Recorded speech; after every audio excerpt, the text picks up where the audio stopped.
अस्सलाम वालेकुम नाज़रीन, सुप्रीम कोर्ट से 3 की तरफ से आपको सलाम। आज बड़ा केस था 63A की नज़रसानी की समात।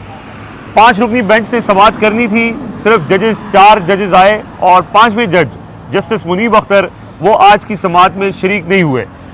जब ये कार्रवाई शुरू हुई, अदालती कार्रवाई के ऊपर भी बात करेंगे, जस्टिस मुनीब अख्तर ने जो ख़त लिखा है उसके हवाले से भी बात करेंगे। पहले थोड़ा सा अदालती कार्रवाई के हवाले से मुख्तसरन बात करते हैं कि जब ये बेंच आया, पहले तो ये 11:30 बजे समात होनी थी। 25 मिनट ताख़ीर से ये बेंच कोर्ट रूम नंबर 1 में पहुंचा, लेकिन सिर्फ 4 जजेस आए और आते ही फिर उन्होंने जस्टिस काजी फाइज़ ईसा ने वजाहत की कि जस्टिस मुनीब अख्तर ने एक ख़त लिखा है और उसके अंदर उन्होंने कुछ एतराज़ात उठाए हैं। हमारी कोशिश है कि हम जस्टिस मुनीब अख्तर को मना लें, क्योंकि इस केस का फ़ैसला लिखने वाले जज जो हैं वो जस्टिस मुनीब अख्तर हैं और शफाफियत का तकाजा ये होता है कि जो ऑथर जज होते हैं, यानी जिन्होंने फ़ैसला लिखा होता है, उनका बेंच में बैठना ज़रूरी होता है। लिहाजा हम कोशिश कर रहे हैं कि जस्टिस मुनीब अख्तर को मना लें और उसके बाद हम कल दोबारा इस समात को इस केस को सुनेंगे। और साथ ही साथ उन्होंने ये भी क्लियर किया कि अगर जस्टिस मुनीब अख्तर नहीं मानते तो फिर नया बेंच तश्कील दिया जाएगा और कल हर सूरत समात होगी। जो 25 मिनट ताख़ीर हुई इस समात के आगाज़ में, वो भी एक वजह थी कि जो जजेस थे वो जस्टिस मुनीब अख्तर को इस बात के ऊपर कायल करते रहे कि वो आज की समात में बेंच में बैठें। लेकिन जो सुप्रीम कोर्ट के ज़राए हैं वो ये बताते हैं कि जस्टिस मुनीब अख्तर वो टी रूम में बैठे रहे और वो समात के लिए नहीं आए। अब जो उन्होंने ख़त लिखा है उसके हवाले से ज़ुबैर साहब से, उमर साहब से भी तफसीलात लेंगे। सुप्रीम कोर्ट की राहदारियों में बहुत सी चीज़ें डिस्कस हो रही हैं, लेकिन ये एक्सपेक्टेड था कि जस्टिस मुनीब अख्तर इसके ऊपर एतराज़ करेंगे। लेकिन जो यहाँ पे सवाल है ज़ुबैर साहब, वो ये है कि जस्टिस मुनीब अख्तर ने बेंच में बैठने से इनकार नहीं किया। उन्होंने basically practice and procedure committee के कंडक्ट के ऊपर एतराज़ उठाया और ये कहा है कि उस कमेटी के तहत बनने वाला बेंच की कानूनी हैसियत वाज़े की जाए। ज़रा तफसील से बताएं कि आज समात में हुआ क्या है। देखें, बुनियादी तौर पर सुप्रीम कोर्ट ऑफ पाकिस्तान में जो कैंगरू कोर्ट है, ये कैंगरू कोर्ट के सरबराह जस्टिस काजी फाइज़ ईसा, क्योंकि ये सुप्रीम कोर्ट ऑफ पाकिस्तान की ये जो पीछे आप इमारत देख रहे हैं, इसके पीछे जो कोर्ट रूम नंबर 1 है ना, ये अब कैंगरू कोर्ट बन चुकी है। जिस तरह आपने अपने इंट्रो में बताया कि जस्टिस मुनीब अख्तर को मनाने की कोशिश की जा रही है, ये कोई जरगा लगा हुआ है। ये पाकिस्तान की सबसे बड़ी अदालत है और सबसे बड़ी अदालत का सबसे बड़ा जो सरबराह है, जो काजी है, उसने इस अदालत को कैंगरू कोर्ट बना दिया है। इसको अब कैंगरू कोर्ट ऑफ पाकिस्तान करार दिया जाए, ये सुप्रीम कोर्ट ऑफ पाकिस्तान नहीं है।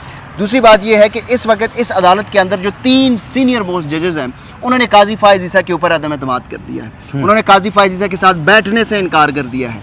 सबसे सीनियर प्यूनी जो जज हैं जस्टिस मंसूर अली शाह, उन्होंने जो जजेस की तश्कील करने वाली कमेटी है, जो प्रैक्टिस एंड प्रोसीजर एक्ट के तहत बनी थी, उसमें बैठने से इनकार किया कि ये जो कमेटी है ये गैर आइनी, गैर कानूनी है और इसमें ये जो ऑर्डिनेंस के तहत चल रही है, इस कमेटी में मैं नहीं बैठ सकता। सीनियर प्यूनियर जज मंसूर अली शाह ने इनकार किया चीफ जस्टिस काजी फाइज़ ईसा की सरबराह में बनने वाली कमेटी में बैठने से। दूसरे नंबर पर आज जो दूसरे सीनियर तरीन जज हैं जस्टिस मुनीब अख्तर, उन्होंने इस बेंच में बैठने से इनकार कर दिया है। उन्होंने बेंच से उठने का फ़ैसला नहीं किया। जब एक दफ़ा बेंच बन जाए तो जो जज हैं वो आके बैठेंगे, अदालत में ये कहेंगे मैं बेंच से उठ रहा हूँ, मैं इस केस की समात नहीं कर सकता, तब वो बेंच टूटेगा। ये बेंच टूटा नहीं है। ये बेंच में बैठने से उन्होंने इनकार किया है क्योंकि उन्होंने इस बेंच की तश्कील के ऊपर एतराज़ उठाया है कि ये गैर कानूनी तौर पर बनाया गया है, इसलिए इस बेंच को दोबारा तश्कील भी नहीं दिया जा सकता। अगर उसी कानून के तहत दोबारा तश्कील देंगे, पहले तो इस तश्कील 9 जो है वो गैर कानूनी होगी और दोबारा अगर ये कमेटी बनाएगी तो वो भी गैर कानूनी अमल होगा। तीसरे सीनियर मोस्ट जज जो हैं वो जस्टिस याहिया अफरीदी, जस्टिस याहिया अफरीदी को जस्टिस काजी फाइज़ ईसा ने ये कहा था कि आप प्रैक्टिस एंड प्रोसीजर जो कमेटी है उसमें बैठे, उन्होंने उसमें भी इनकार कर दिया। ये 3 सबसे सीनियर मोस्ट जजेस जो आने वाले दिनों में चीफ जस्टिस भी बनेंगे, ये तीनों जजेस जो हैं वो चीफ जस्टिस के ओहदे के लिए प्रायोरिटी लिस्ट में मौजूद हैं। तो ये तीनों ने चीफ जस्टिस काजी फाइज़ ईसा को इनकार कर दिया है उनके साथ बैठने को। इसका मतलब ये है कि चीफ जस्टिस काजी फाइज़ ईसा आइसोलेट हो चुके हैं, वो अब अकेले हैं, वो तनहा हैं, उनके साथ चंद ही जजेस बाकी हैं। ये जो सुप्रीम कोर्ट है ये PCO के तहत चल रही है, ये एक ऑर्डिनेंस के तहत चल रही है। अब इनको ये बेंच जो नया तश्कील देना है, इसके लिए एक नया ऑर्डिनेंस लाना पड़ेगा।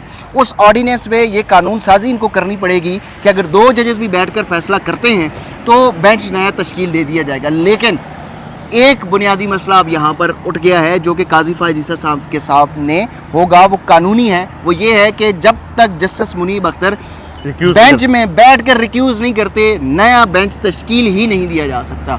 और मुनीब अख्तर ने वाज़ेह कहा है कि मैं समाअत करने से इनकार नहीं कर रहा, मैं केस सुनने से माजरत नहीं कर रहा, मैं सिर्फ ये जो बेंच तश्कील दिया गया है उससे माजरत कर रहा हूँ। और दूसरा ये है कि जो रूल्स है सुप्रीम कोर्ट के, उसके तहत जो फैसला लिखने वाला जज है वो नजरसानी केस में लाजमी बैठेगा।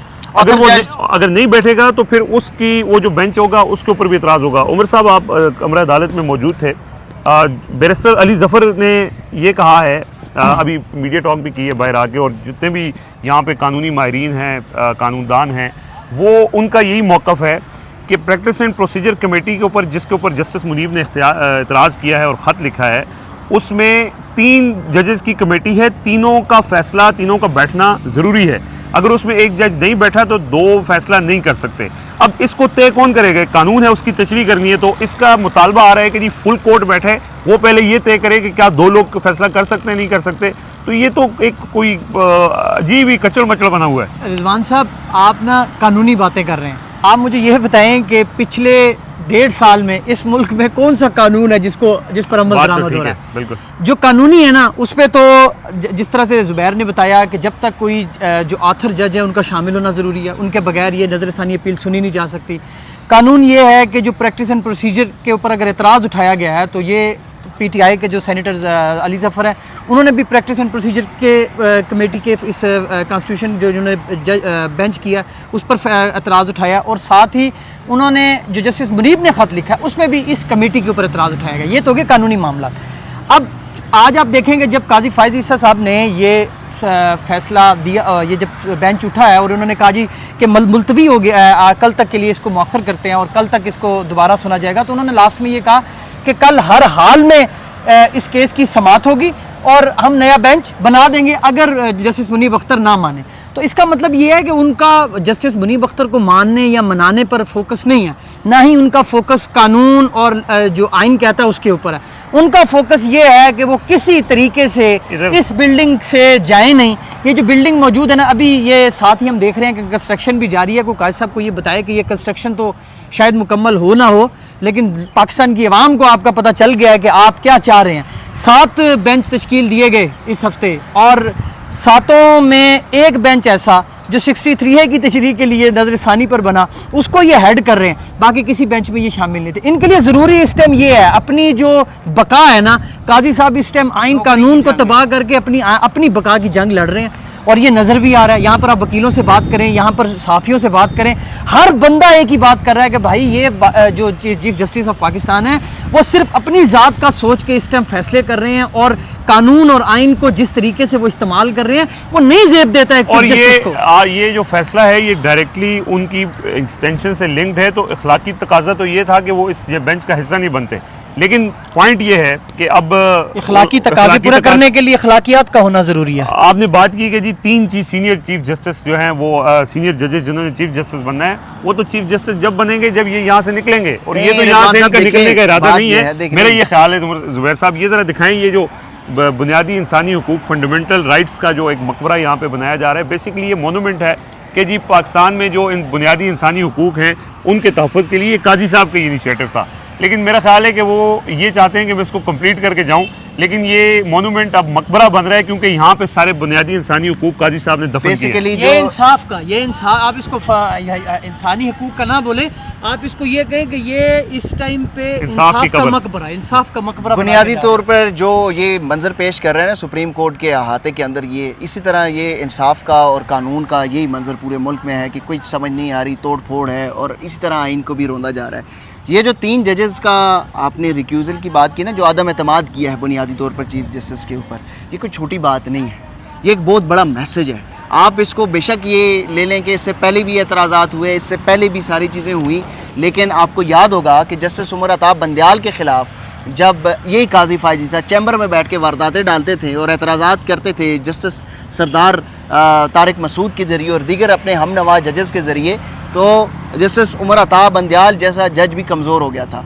आज काजी फाइज ईसा जो हैं वो एक लेम डक बन चुके हैं, वो एक तरह से बिल्कुल रिटायर जज बन चुके हैं, उनको रिटायर्ड 25 अक्टूबर को होना है, लेकिन आज की तारीख जो 30 अक्टूबर है, 30 सितंबर है, 30 सितंबर को ही काजी फाइज ईसा अमलन जो है उनके पास अब कोई इख्तियार नहीं रहा। यार और क्या इसका बात जो कर रहे हैं मैसेज वैसे? है, मैं इस बात बात से सुने इत्तेफाक सर, नहीं करता। आप ना करें इत्तेफाक, अपनी बात बाद में रखिएगा, लेकिन मैं ये कह रहा हूँ कि ये जो 3 जजेस का मैसेज है और उसके बाद जो लाहौर हाई कोर्ट और दीगर हाई कोर्ट्स के जजेस की जानिब से मैसेजेस आ रहे हैं, जो वकला ने जिस तरीके से 300 से ज़ायद वकला ने ख़त लिखा है, उसके बाद अगर कोई ये समझता है कि यहाँ पर काजी फाइज ईसा को 26 अक्टूबर में इस यूनिफॉर्म में लाकर यहाँ पर बिठाया जाएगा, तो वो काजी फाइज ईसा के साथ बहुत बड़ी ज़्यादती करेगा, क्योंकि 26 अक्टूबर को यहाँ का माहौल कुछ और होगा। अगर काजी फाइज ईसा 26 अक्टूबर को घर में नहीं बैठेंगे तो यहाँ सूरत हाल बहुत मुख्तलिफ होने वाली मैं है। तो ये इतना मामूली मामला नहीं है कि यहाँ पर आप 26 अक्टूबर के बाद भी रिटायर्ड जज को चीफ जस्टिस का ओहदा दे दें और यहाँ पर बिठा दें और सारे चीफ जस्टिस देखते रहेंगे, दीगर और जजेस बड़े देखते बड़े ओहदों पे रहेंगे। रिटायर्ड लोग बैठे हुए हैं। मुझे कैसी ये लग बात रहा है कर आज रहे जो वकीलों से बात हुई है और जो सीनियर वकील यहाँ पर मौजूद है, क्योंकि मैं तो ज़्यादा आपको पता है बातचीत ही कर सकता हूँ ना, टेक्निकल चीज़ों का तो इनकी जो सुप्रीम कोर्ट का वो ज़्यादा मैं उस पर नहीं दस्तरस रखता, लेकिन ये है कि जो लोग यहाँ पर मौजूद हैं उनकी राय ये है कि आप 26 अक्टूबर की बात कर रहे हैं, ये आने वाले 1-2 रोज़ के अंदर यहाँ पर वो वाला काम शुरू हो जाएगा। और फिर यही नज़र आ रहा है कि जिस तरीके से जो वकला ये बात कर रहे हैं कि भाई फिर वक्त यही आएगा कि काजी फाइज ईसा को यहाँ से निकालना पड़ेगा। आज अमलन तौर पे काजी फाइज ईसा रिटायर्ड हो गए हैं, आज मेरा अमलन ख्याल मैं है आपको कि बता काजी रहा साहब जो है ना हूँ, वो उनके पास इख्तियार नहीं रहा आज। जैसे Imran Khan till the last ball कहते हैं फाइट करूंगा, ये भी कहते हैं मैं आखिरी बॉल तक फाइट करूंगा, आखिरी बॉल तक मैं जलील हूंगा। आखिरी बॉल तक जाते जाते कहीं ये वो सूरत हाल ना बन जाए कि यहाँ से इनको खींच के बाहर निकालना पड़े।